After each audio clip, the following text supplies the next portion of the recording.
political scientist, where ideas of culture, identity, sexuality, identity all become very important in his work. So we're going to talk about the title that they've given us is Arabic Identity in Contemporary Times. So I'm going to ask, Joseph, I'm going to ask you to tell us a little bit about this notion of an Arab identity. Is it, is it Arab nationalism of the 60s, 50s and 60s? The Arab Spring became an identity. We were talking earlier, and you said the Arab sense of identity in a pre-modern time wouldn't be called an identity as such. Might even go to Andalusia, might even go to a broader context of what it meant to be, outside of the Arab world as such. So the Arab world, the Arab identity, what notions are these in terms of theory, in terms of ideas that you think about and write about? Your books are called, Desiring Arabs, for example. And there's books about the Arab world. So is the Arab world an Arab identity? Are they independent? Just tell us a little bit about that. All right. Can you hear me? Yeah. All right. Well, I mean, Arab identity was formed like most national identities in the 19th century, mostly in the context of Ottoman rule under the Ottoman Empire, which pretty much ruled the majority of what is today the Arab world, perhaps with the exception of Morocco. But generally, of course, most Arab nationalist theorists have identified Arab identity as belonging to those who speak Arabic as their native tongue. So it was a linguistic category, not a racial or necessarily geographic. It was always a linguistic category, and therefore did not attend to any essentialist notions like European nationalisms did of race or of ethnicity of any sort. So Arabness really connotes mostly a linguistic category which became a national identity under the Ottomans, and especially in the late 19th and early 20th century in the face of European colonialism. Remember, the Arab world was colonized quite early. The first European invasion of Arab provinces was the Napoleonic invasion of Egypt and Syria, including Palestine. Napoleon, of course, was defeated in Palestine by a combined Ottoman and British force. The British, of course, saw the French as rivals and therefore aided in the defeat at the beginning of the 19th century. But then soon after, the French, of course, began a major invasion and a settler colonial project in Algeria in 1830. Then you also have a couple of more invasions of Egypt and Tunisia by the British and the French, respectively, in the early 1880s. But a lot of what becomes Arab identity begins, of course, also as a linguistic modernizing project in the 19th century, the modernization of the Arabic language, the creation of what is now called modern standard Arabic versus classical Arabic. Sometimes there's a sort of a misunderstanding among Orientalists or Western experts of Arabic, claiming that the modern Arabic of today is the same as the Arabic of the Quran. Of course, that's not true at all. The fact that modern Arabs who are educated can read the Quran and medieval documents with relative ease is not unlike how modern English-speaking people who are highly educated can read Chaucer and Marlowe and Shakespeare. But it's not the same, kind of language. There's a lot of modernization of syntax and vocabulary. A lot of that began in the 19th century, the creation of new dictionaries. But of course, Arab identity became highly politicized in the context of the increasing parochialization of the Ottomans in the late 19th century, when Arabic sort of increasingly became not an acceptable language for the Arab provinces. Turkish now began to be, a much more important. So you begin to see also a reaction to the demotion of Arabic, with the increasing presence of the Europeans. Even though many Arab countries were not yet occupied in the 19th century by the Europeans, the British and the Americans had begun kind of a very active missionary Protestant presence in Palestine, as would the Germans. So German fanatical evangelicals, as well as American fanatical evangelical Protestants, would begin to set up colonies, settler colonies in Palestine in anticipation of the so-called second coming of Jesus Christ. So you begin to have small settler colonies of Americans in different parts of Palestine, as well as of Germans. These are German Protestants and also British Protestants. However, by the end of the 19th century, of course, the Zionist movement, the Jewish Zionist movement, which rise, in a way, continuing the Protestant Zionist movement. Much of what the British and the Protestants were doing in the 19th century, they came to call the peaceful crusade. It was not so peaceful, but also the fact that they called it a crusade harks back to the crusades, of course, of the 11th century. So the reaction also begins to be one of understanding that this is actually a Protestant evangelical movement that initially sought to transform Arab Muslims to Protestantism. Failing that, they turned their attention to Arab Christians. Arab Christians, of course, especially in Syria and in Egypt, follow the Orthodox Arab churches, which would also be taken over by the Greeks, for example, subsequently.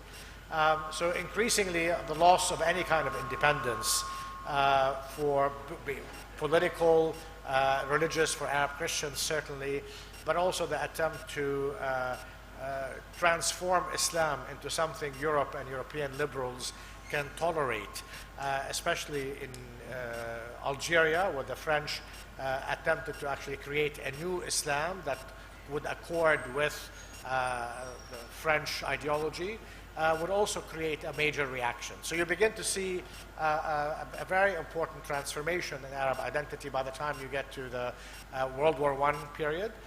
Arab Christians and Muslims were both very active in crafting sort of this new identity, which now transformed itself not only from a linguistic and cultural and also a political kind of sense of nationality into a strongly anti-colonial one, right? So this would manifest increasingly in the teens, 20s, and 30s.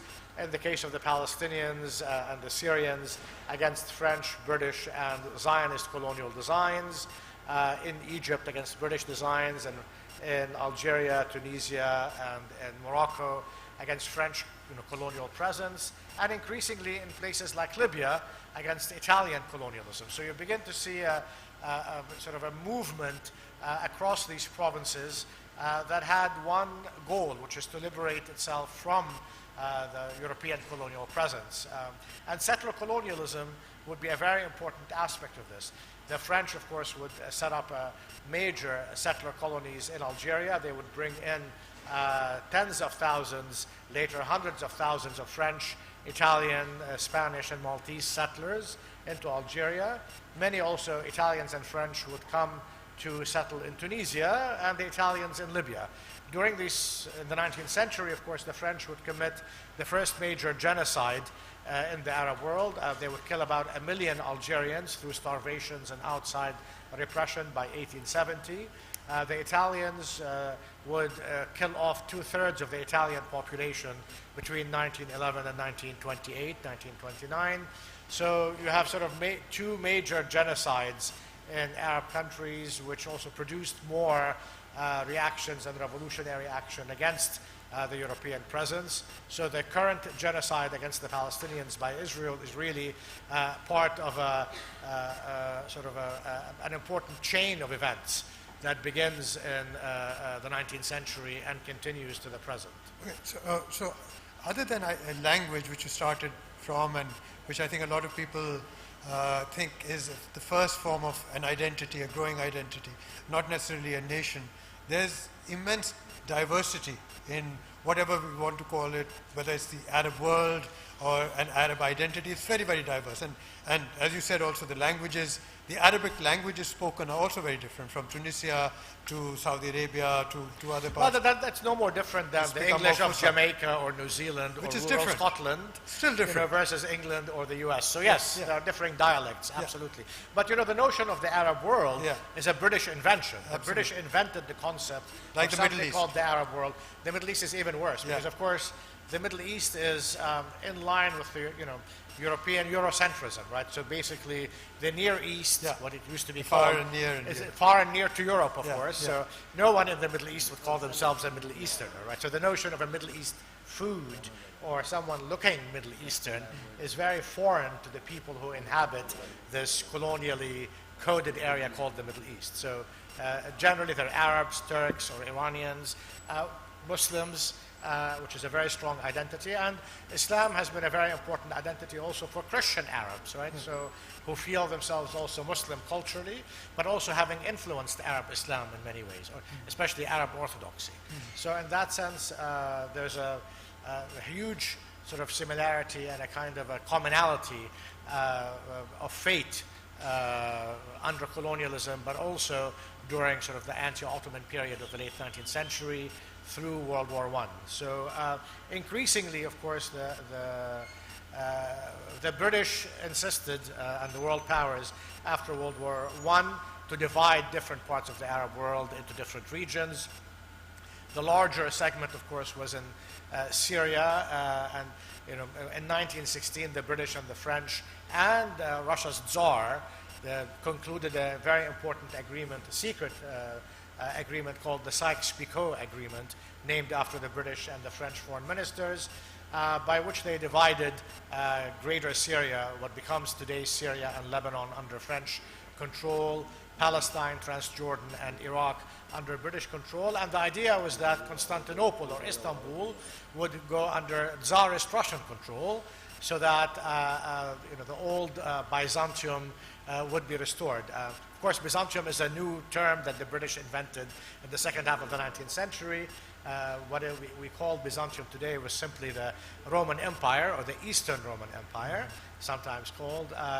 But as a result, of course, when the Russian Revolution took place, Lenin immediately came out, of course, and said, we have no interest whatsoever in Constantinople. Constantinople is a Muslim city and shall remain so.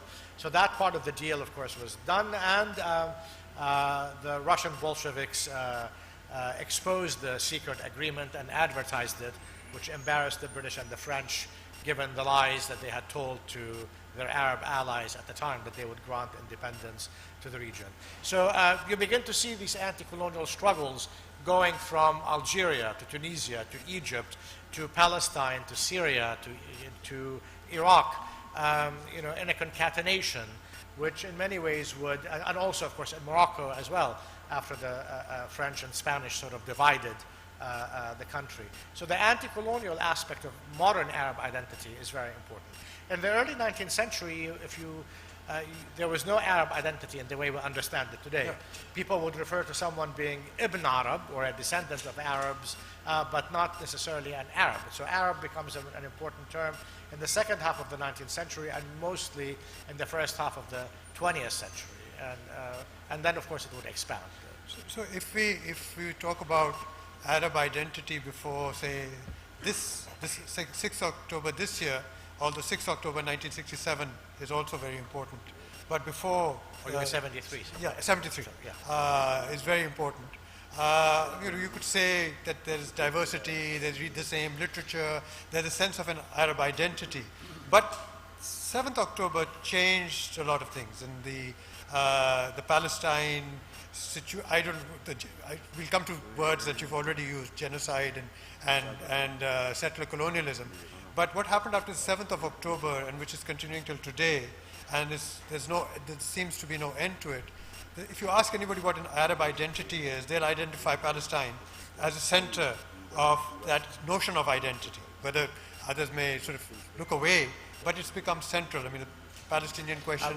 Absolutely. I mean, before I proceed to this, I want to mention also that, of course, Arabs are also unified, let's say, by their musical scales, by the access to Arabic literature. So in that sense, they do see their literary history and musical history as somehow unified, or that they derive their modern contemporary music from similar scales. So, for example, Egyptians and Moroccans don't have different musical scales or different poetic meters, let's say. So in that sense, yes, it's not only language, but also literature and music. Palestine would become also very important because Palestine became important in the 19th century with the rise of fanatical evangelical Protestantism. And at the beginning of the 18th century and the beginning of the 19th century, especially in Britain and Germany, two countries that were overtaken by this current of fanatical evangelical Protestantism. And as a result, Palestine became important. Remember, of course, Palestine is the birthplace of Christianity, and as a result, it would become important for European Christians and Jews, all of whom are converts to these two Palestinian religions, whether in the previous 2 millennia or a millennium and a half. Usually Palestinian Christians, my family is from a Palestinian Christian background, marvel at why Europeans would be Christian, because of course, for Palestinian or generally Syrian Christians, Christianity is a folk religion. People are actually from Bethlehem, from Nazareth, and from Jerusalem. So to believe in Christianity, if you're European, would be tantamount to a Palestinian Christian believing in Jesus being born in Paris, who grew up in London and was crucified in New York. So people actually marvel at how Europeans could actually believe in this Palestinian sort of folk religion, how very odd it is for them. But generally, so Palestine became very important for these European converts to Christianity in the sense that, as it had been for the Crusades, the idea that these converts realized that the geography from which their religion derived is a foreign geography, and they insisted that it was, of course, ruled by Muslims whom they considered heretics. Amazingly, of course, during the Crusades from the 11th century onwards, the majority of the Arabs, the Arabic-speaking people of Palestine were actually still Christian. It took about 5 centuries after the Arab-Muslim conquest for the majority of Palestinians to become Muslim. So during the Crusades, of course, the majority of those who were killed were Arab Christians because, of course, the Western Catholics thought of the Orthodox also as heretics, and the Orthodox, of course, were amazed at the heresy of Catholicism at the same time.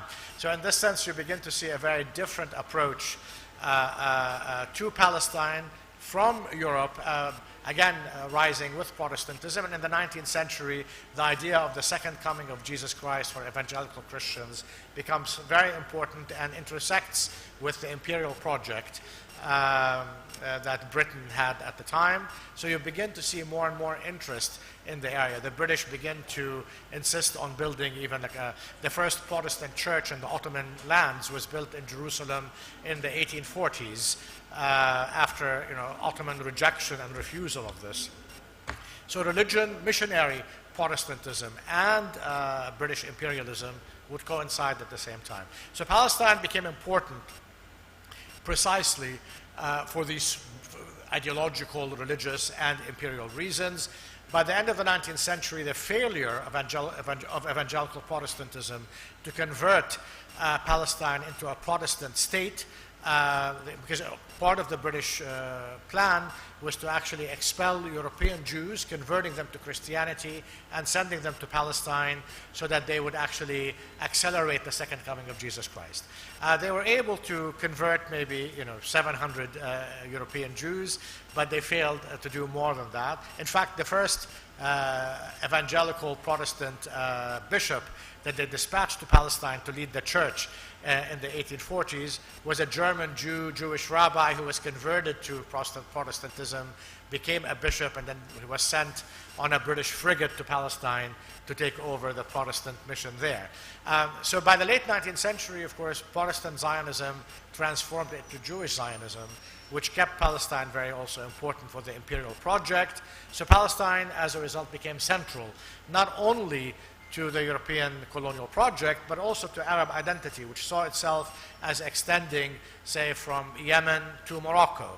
So suddenly this project of transforming Palestine, which was geographically in the heart of that region, into a European colonial settler state, was going to divide the Arab world also geographically between its Asian and African parts. So Palestine would become central in that regard to Arab identity, and also because it was one of the 4 major settler colonies after Algeria, Libya, and Tunisia. And its struggle would continue. By the time we get to the early 1960s, when the Algerians were able to be triumphant finally in 1962 and end French settler colonialism, the sentiment in the Arab world was initially, before the fall of French Algeria, was that you still had 2 settler colonies. Once Algeria was liberated in 1962, the idea was 1 down and 1 to go. So Palestine remained the last settler colony, if you will, as it does today, and therefore based on this sort of lineage of colonialism and European evangelical Christianity, coupled with imperialism, Palestine remained the fulcrum around which Palestinians and other Arabs would congregate. We saw this clearly during the so-called Arab Spring, in that many of the populations who revolted against various Arab regimes were also fully supportive of the Palestinians and saw their regimes as being somehow collaborating with imperial plans and with Israel, and therefore this would continue. We've seen in the last 5 months, for example, huge amounts of demonstrations across the Arab world, if not also the Muslim world, in support of Palestine, based on this understanding and this lineage of colonial sort of infiltration of Arab and Muslim lands. And I should say that in the forefront of those who defend Palestine and Arab nationalism is a multi-confessional population of Arab Christians and Muslims. So it's a unifying factor. I know in some areas or in some intellectual circles, perhaps in certain Muslim countries, whether in Pakistan or in Turkey or elsewhere, the fact that many Islamists support Palestine has perhaps transformed it also into an Islamist question, which made some of the anti-colonial erstwhile secularists uncomfortable with this approach. Palestine had always been a secular issue. Zionism was always a religious issue, whether it's in its Protestant or in a Jewish variety. The Palestinian national movement remained secular in its majority until the late 1980s, and only then, with the transformation of the Muslim world and the rise of religious sentiment across the world, whether it's in amongst Hindus in India, amongst evangelical Christians in the US, amongst Jews also in Israel. Also, you begin to see in Palestine the rise also of liberation movements that were also committed to an Islamist identity, but not necessarily sectarian. I mean, Hamas certainly is not sectarian. It has always made sure to defend Palestinian Christians. There has been attempts to produce it as sectarian that has not been actually successful. I'll intervene here because I've never met anyone, at least in Pakistan or anywhere, who thinks that Palestine or Palestinian struggle is an Islamist project.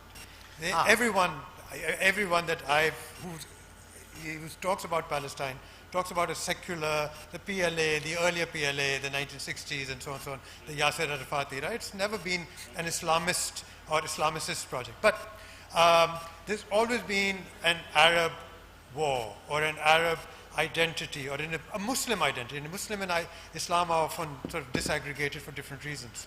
So there's been a support for Muslims fighting against Zionism, fighting against the Jews, but never been sort of against Zionist Jews only, not against Zionist Jews, not against all Jews, but it's the Israeli state, the Israeli state and Zionism, Zionist Jews. So I've never seen anybody who says that this is a war for Islam against this thing. Right. It's Muslims, which is very different. So there's a slight difference from.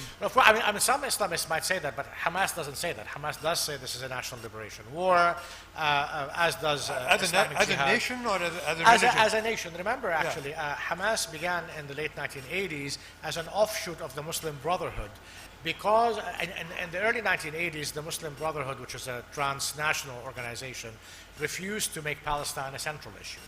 So the first sort of Islamist group amongst Palestinians was Islamic Jihad, who begins in 1981. It sort of breaks with the Muslim Brotherhood because for it, Palestine was an important sort of issue.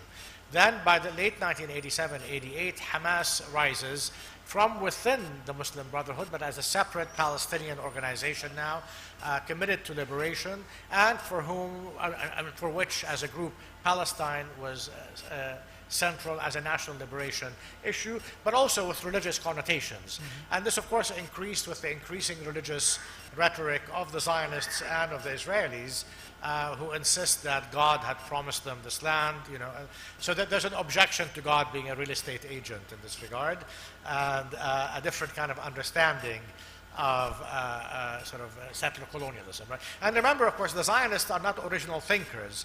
So the Italians and the French, when they colonized Algeria, Tunisia, and Italy, would always claim that they were actually the heirs to the Roman Empire, and that they were returning to the provinces of the Roman Empire in North Africa, and that the Arabs and the Muslims there are the real colonists. So when the Italians and the French arrived, they claimed to be coming back home, and that the Arabs themselves were the colonists. So when the Zionists also claimed that European Jews are allegedly returning to Palestine, and the Palestinian Arabs are the real colonists, it's not an original idea. They actually get it from the French and from the Italian colonialists in that regard.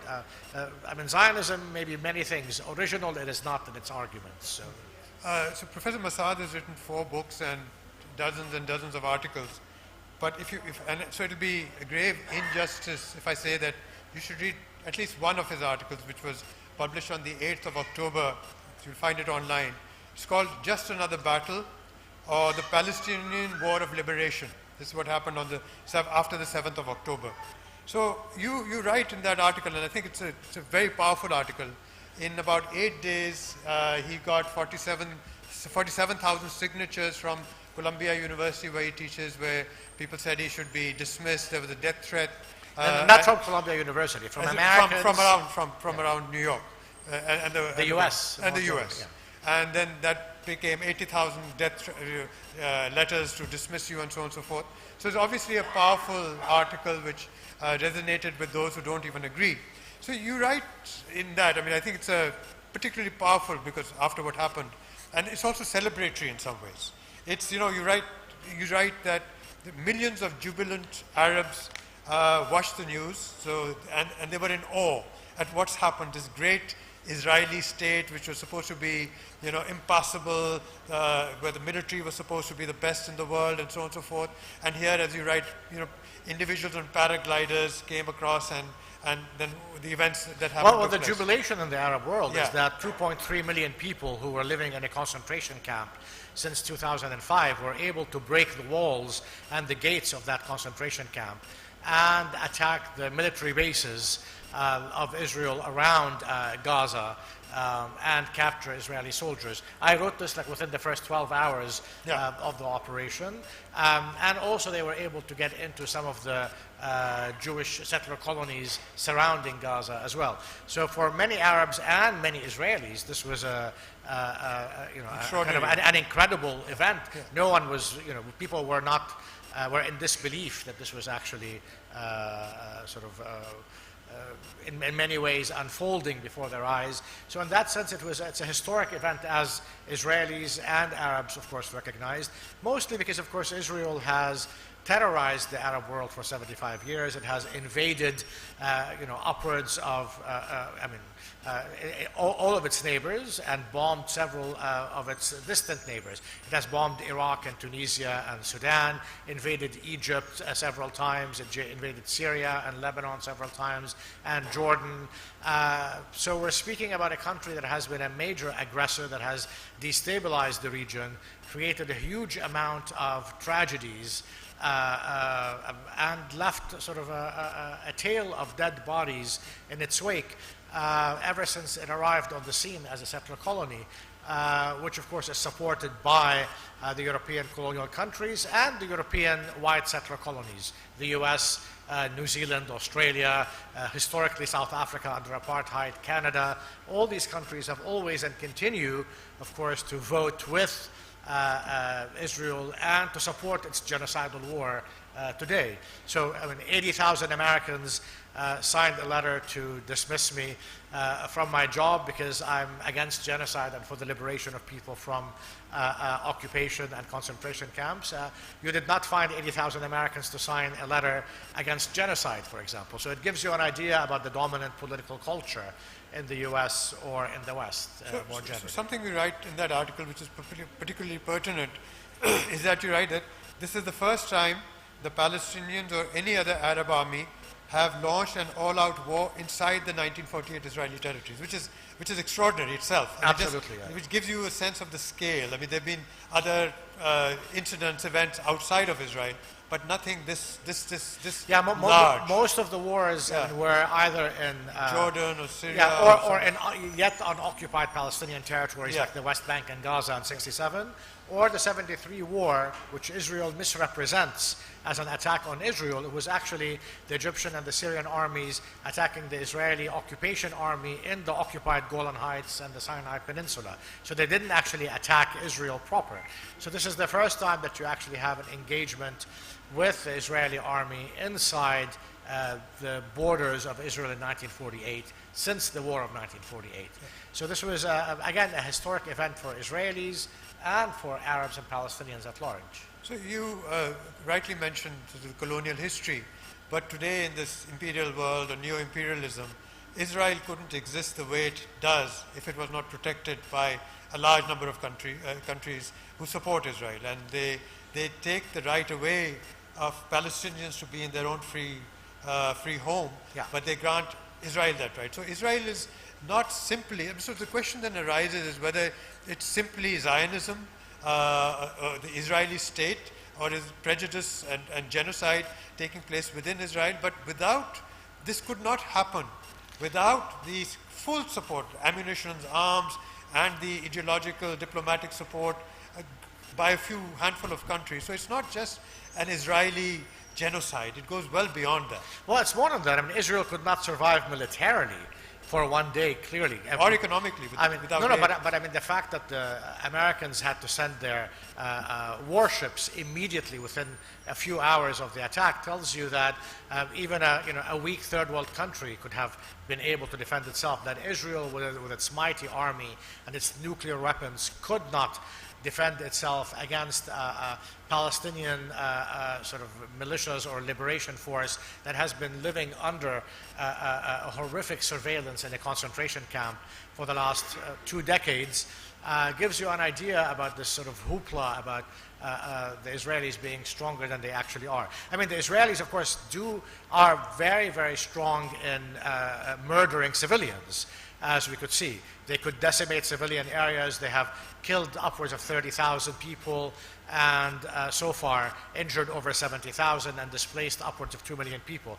Their war against civilians is always a triumphant war, but clearly they have not been able to dislodge even a very sort of makeshift Palestinian guerrilla movement that is trying to liberate itself from the Israeli occupation. So you're right. There's not only the Israeli settler colony exists because of a strong racist but also religious evangelical sense that Europeans and American Christians have, that somehow, and they're committed to. Remember, I mean, British prime ministers historically, even American presidents historically, have been also evangelical Christians. I mean, President Carter was a born-again Christian. Reagan was a born-again Christian. The Bushes were born-again Christians. We're not speaking about secular countries, right? I mean, the U.S., since Eisenhower, had become a very Christian country. Eisenhower insisted on being baptized in office at the White House. He insisted on printing "In God We Trust" on American money, on adding, for example, the word "under God" in the Pledge of Allegiance, where they would say, one nation under God. Right, where they have a national prayer breakfast. This is a very Christian country. Its politicians are very Christian and very Protestant and evangelical. We hear stories from Biden, or even from Clinton, who tell us that they grew up and their pastors told them to make sure they protect Israel. So there is a strong evangelical, ideological sense, which of course is also very anti-Muslim and anti-Eastern Christianity in that sense. So Arab Christians also, or Palestinian Christians, are dismissed in this ideological aspect of it. But also there's the imperial aspect, that Israel has rendered a lot of military and political services to the US. In addition to that, of course, there's this false sense of guilt that European Christians who have murdered 6 million Jews during World War II as a result of their anti-Semitism think they can mitigate their guilt today by supporting the genocide of the Palestinians. Perhaps Germany is the guiltiest party of all.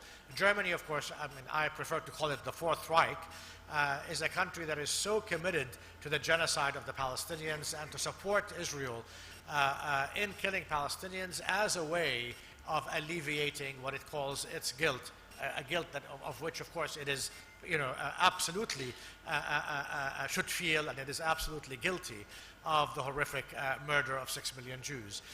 But instead of learning the lesson of genocide as something not to be repeated, it feels impelled to support more, and not only unified Germany, but also West Germany since the 1950s has been a major supporter of Israel militarily and economically, and an enemy of the Palestinian people, along with Britain, France, and the United States. One of the things also that Israel uses very effectively is that it claims that Palestinians attack Israel or Israeli Jews because they're Jews, not because they're colonists, as if Muslims or Christians or Hindus had colonized Palestine, the Palestinians would have welcomed them and said, oh, we love you. The only reason why we attack Israelis is because they're Jews. Of course, Palestinians only attack Israelis because they're colonists, not because they're Jews.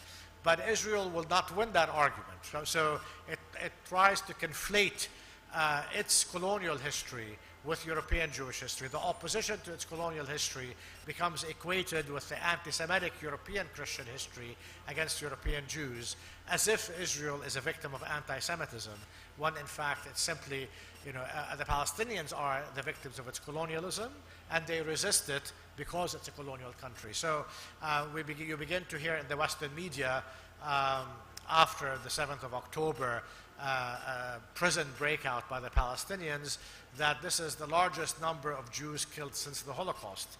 It's an appalling, of course, comparison, because these Israelis were killed for being colonists, for stealing someone else's land. They were not killed because they were Jews.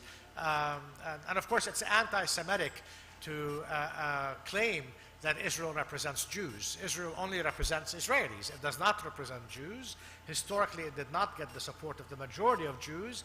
And even if today non-Israeli Jews may support Israel, Israel does not represent them. So the idea Israel wants to speak of itself as a country whose achievements are Jewish achievements and whose wars and victories are Jewish wars and Jewish victories. That is utterly anti-Semitic, right? Israeli crimes are the crimes of the Israeli government, not of the Jewish people. Israeli wars are the wars of the Israeli government. And Palestinians oppose the Israeli government and its settlers who support this genocide, not because they're Jews, but because they are settlers, they're colonists, and because it's a genocidal country. So you also talk about the love affair of the autocratic rulers, authoritarian rulers in the Arab world, the leaders and rulers who have with Israel. And so for many of us, we think that of course it's got the new imperial protection, the military might and all that.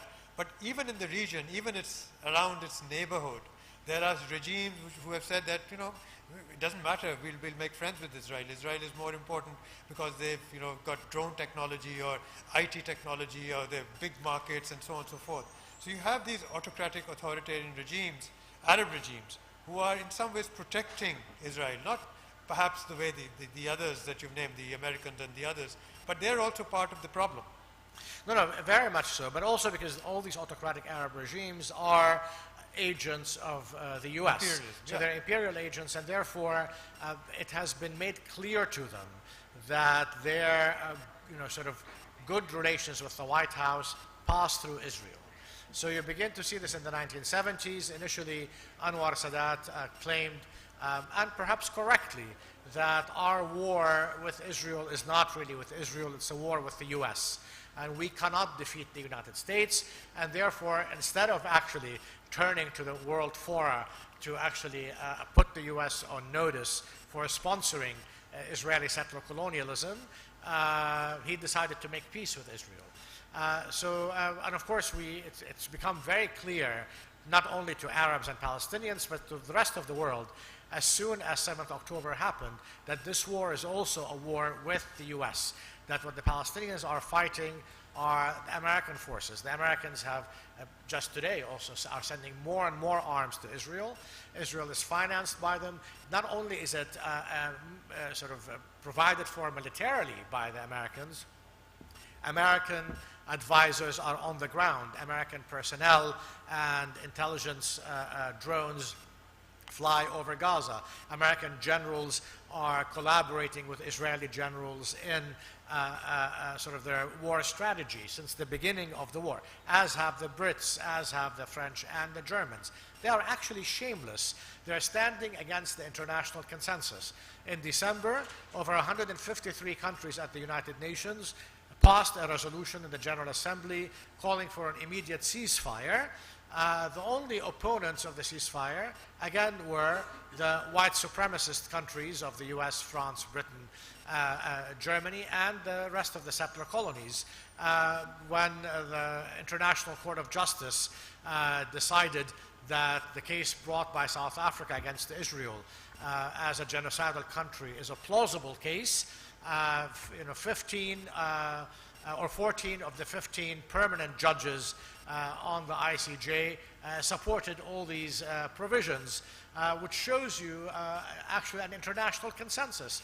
However, when the US speaks of an international consensus, it means it's a consensus among the white supremacist countries who decide what should happen in the world. But the majority of the world, at least population-wise, whether it's from China to Russia to Brazil to Pakistan and Malaysia and Indonesia and South Africa, outnumber the white supremacist states, but they are not considered, the international consensus. But you have Saudi Arabia, UAE, Bahrain, Morocco. They voted for a ceasefire, even though ceasefire is very different from. Even though behind closed doors, or in the case of other countries like the UAE or even Saudi Arabia, they pursue friendly relations with the Israelis. Again, the idea is that the Palestinians are a nuisance. Let's get rid of them.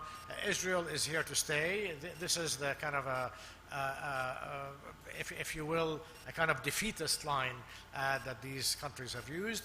And they rewrite the history that, for example, Arab countries had lost a lot of money or perhaps fought wars on behalf of the Palestinians. That's not actually true.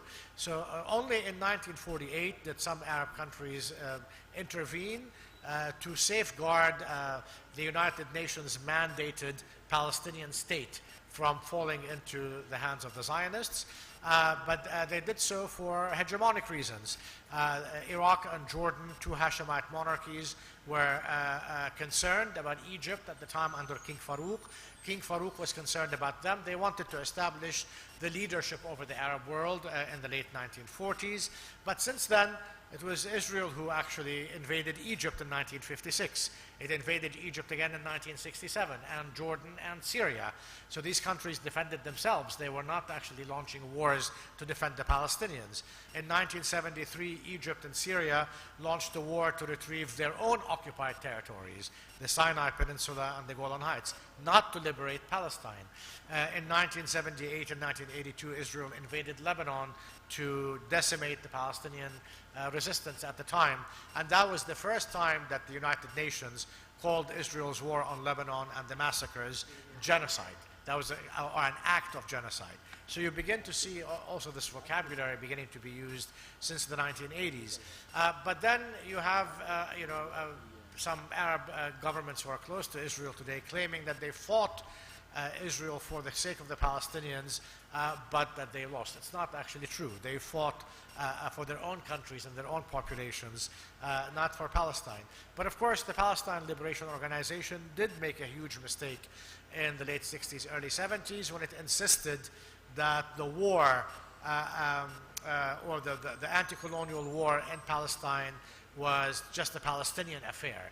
The Palestinians wanted a kind of independence from Arab decision-making, but in doing so, they helped the Arab regimes wash their hands off the entire affair. When in fact, Israel has been, since 1948, a country that endangers all Arab countries. Israel used to bomb Lebanon. Yet they're lapping it up. I mean, the opening embassy, they were until the 6th of October, 7th of October. Yes, of course. The Saudis are disappointed. Yeah, they're a bit disappointed that their plan to normalize with Israel is now in trouble. I suspect after the war they'll try to resume it, but it has to be under a new cover. I mean, today they are collaborating with the Americans and the Europeans to fashion a new kind of a new Palestinian leadership. That would be a collaborator leadership, like the one you already have in the West Bank, to collaborate with the Israelis and with the Americans into creating a kind of a Bantustan solution, like the one, for example, Gacha Buthelezi had under apartheid in South Africa, but they would call this an independent Palestinian state. You have now a whole class of Palestinian collaborators who have been collaborating with Israel since 1993 for the express purpose of becoming sort of the local heads of these Bantustans, which they would, dub a Palestinian independent state. But that's not really what is happening. On the contrary, they're trying to revive some other Palestinian leaders in the hope that the discredited Abbas would not continue to be discredited. But anyone who would accept this position will be discredited immediately after, because the only solution to settler colonialism and to Israel as a Jewish supremacist racist country with a battery of racist laws is to completely abrogate these laws, is to undo settler colonialism, to equate people and give them equality. I mean, the most horrific fate for white or European colonial settlers in Algeria or Tunisia or Libya, or for Jewish colonial settlers in Palestine, the worst fate, it's a fate worse than death, is to become equal to the natives. So if you offer them as, a resolution to the violence as a way of ending the anti-colonial war, by ending colonialism and by ending racism, they are absolutely horrified. So the response is, oh my God, you want to destroy Israel. Yes, there is a call to destroy Israel's racist laws, Israel as a racist country based on racist premises and on colonialism, and as a call for equality amongst the entire population. The call for equality is interpreted or coded in the pro-genocidal West and the pro-genocidal Israel as a call to kill Jews rather than to be equal to them. I'm going to stop you because I want to open it up for some questions and we can go back. Sure. So whoever has a mic. You do talk about Israeli apartheid and you use that term in your article.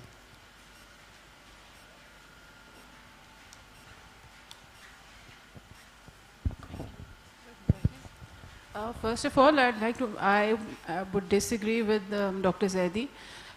Israel and the Jews is a term that's used interchangeably by the clergy in Pakistan. Not just the clergy, but also Islamic political parties. And it is a very convenient red herring. So it's very conveniently used to draw attention away from their own failings. So it's not something that's looked at it politically only. The other thing is, I want to ask a question. How do you see Gaza? What is going to be the end game there to the present conflict? Thank you. First of all, I should say that, of course, Israel does not distinguish between Zionists and Jews. Israel calls itself the Jewish state. It says it has the right to kill Palestinians in the name of Jews. It has the right to attack them in the name of Jews. So Israel really is the anti-Semitic party here that conflates what it does with all Jews and makes them bear the responsibility for its crimes and wars.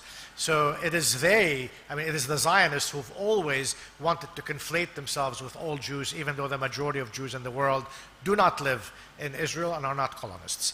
I'm unable to predict what's going on in Gaza beyond the ongoing genocide and the machinations that are going on in Washington and today in Germany with the security meeting between some Arab governments and the Palestinian Collaborator Authority with the Americans and the Europeans. They're unable to defeat Hamas, clearly. 4 months into this war, the horrible destruction and this genocidal war has not been able to defeat Hamas. The Israelis are at a loss. And remember, according to Israeli polls, over 98% of the Jewish public in Israel thinks that the Israeli government is not using enough firepower against the Palestinians. So we're speaking about a genocidal political culture in Israel itself, that this is not just a genocidal government, but also a genocidal electorate that supports genocide.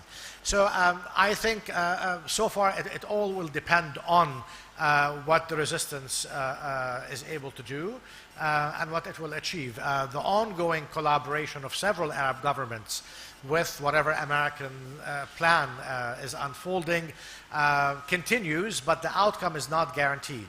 And even if Hamas is defeated, the issue will not go away. I mean, the fact that Israel continues to exist as a racist, apartheid, genocidal state will not go away.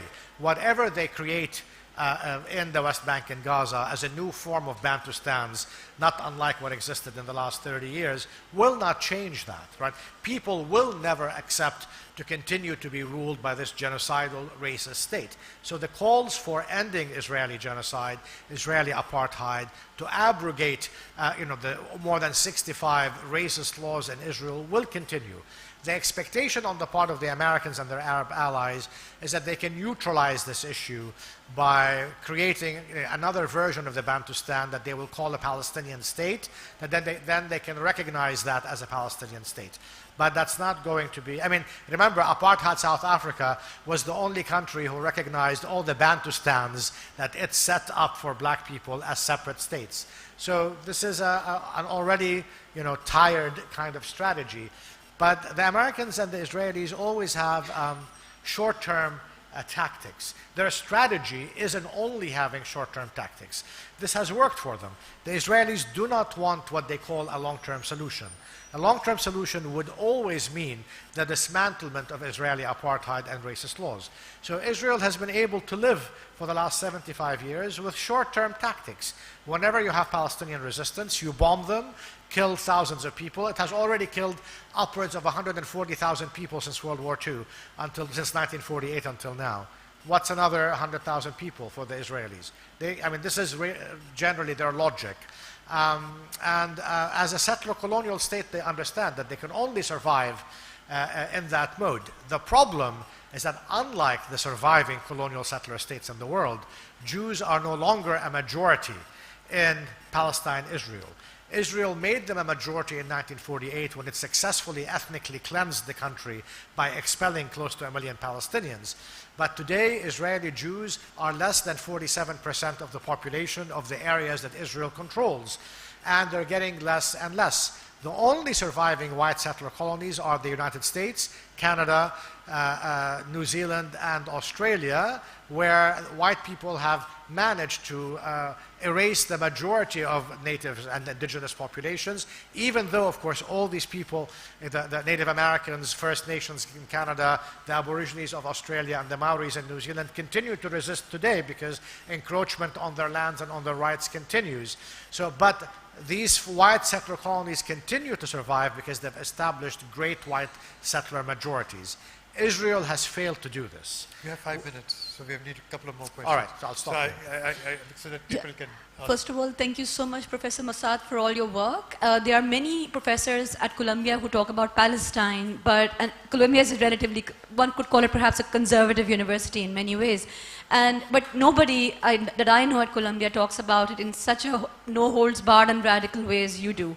Your quote in December, when you said that you don't speak truth to power, power already knows the truth, and you speak truth to the people, because power actually invests a lot, whether in corporation or in universities, in stopping people from knowing the truth. So thank you very much for that. It's a motto for so many people, so many movements, your statement.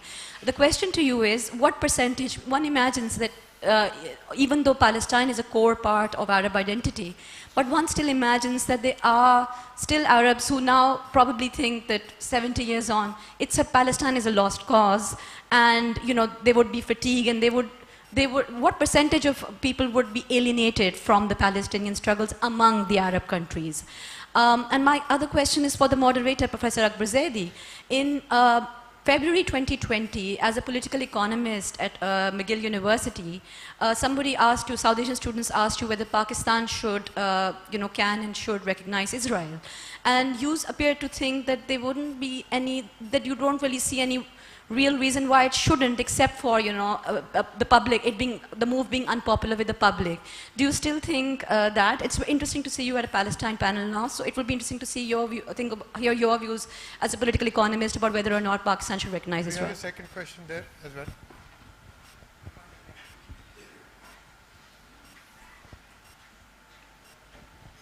Sir, I would like to ask the questions.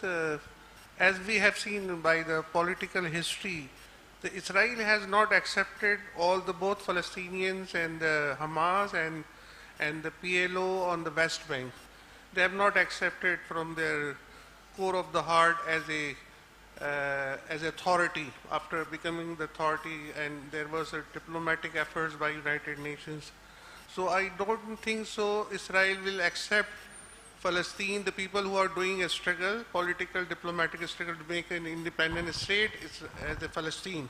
If they are not accepting as authority, they are not accepting last 17 years for their power of self-sovereignty. So I don't think this is the international conspiracy against the Arab Muslims. This is the international conspiracy against the Arabs, Arab identity. My question is that if the Muslim leadership, Arab leadership have been fighting for the Palestinian independent state, this is also going to be a big international conspiracy against the Palestinians, because they want to kill every Palestinian. That's not a question. Thank you. They want to kill every Palestinian over there. Yeah, that's exactly what he's been saying. So could you respond to All right. this yes, one, and then we'll go there. Thank you very much for your kind words. Remember, there has been huge anti-Palestinian propaganda, for example, beginning under Sadat in Egypt, and then subsequently by many of the normalizing regimes in the Arab world that have become friends with Israel, trying to malign the Palestinians. Despite that, amazingly, even, for example, in Saudi Arabia, as a result of the recent genocidal war against the Palestinians, the amazing amount of boycott of American companies. McDonald's has been abandoned, for example, across the Arab world, from rural Egypt to across Jordan, Saudi Arabia. Starbucks, all these American businesses have been boycotted by people who may be scared in voicing their opinions in countries that are dictatorial, but they are actually voting with their feet, for example, in boycotting American businesses. So you see, despite a huge amount of propaganda for the last 40 years against the Palestinians in a number of Arabic countries, and increasingly in the Arab transnational press, usually controlled by Gulf countries that are friendly to Israel, the support for the Palestinians remains very, very strong, evidenced by demonstrations across, from Morocco all the way to Yemen, who has, of course, joined the war on behalf of the Palestinians, as has Lebanon. So I can answer your question later, because I think Professor Massad is here, best to ask him. I'll certainly answer your question. So you have the mic. Thank you. I was wondering, it was very... we are I can't see you. Can you stand? He's in the second row. Yeah. So we're almost out of time where they're telling us, so quickly, just a short question. I just want to say a few things about we have talked about Israel and the Western prejudices and their, bias against the so-called They're Muslims. not But on biases. the other hand, what we are seeing that the despite having 59 countries, so-called Muslim countries, and before that there was Arab nationalism, and then the Islamic nationalism, the both strategies have failed to work in favor of any of the Muslim or Arab causes, number one. And number two, do you think that in Israel, in the Palestinian strategy, right from Al-Fatah and maybe Hosseini's time to this time, they have adopted a militancy as a tool to succeed? Has it been the one of the major reason for their being crushed by the world powers, and So even we can go, Israel time is up. giving an escape or giving an opportunity to crush them? Okay, thank you. Thank you. We've been told time's up. So I'd just like to sort of remind everybody that Professor Massad is giving the keynote tomorrow evening as well, where he'll be talking about some of the ideas here. He's available if you want to ask him. So the organizer said the time is up. So thank you. Please join me in thanking Professor Joseph Massad for being here. Thank you. Thank you for having me, and I thank the Karachi Literary Festival for inviting me to speak today and tomorrow. Thank you all. Thank you so much. This is a very important and very relevant discussion to have. So thank you for your insight and everyone for attending.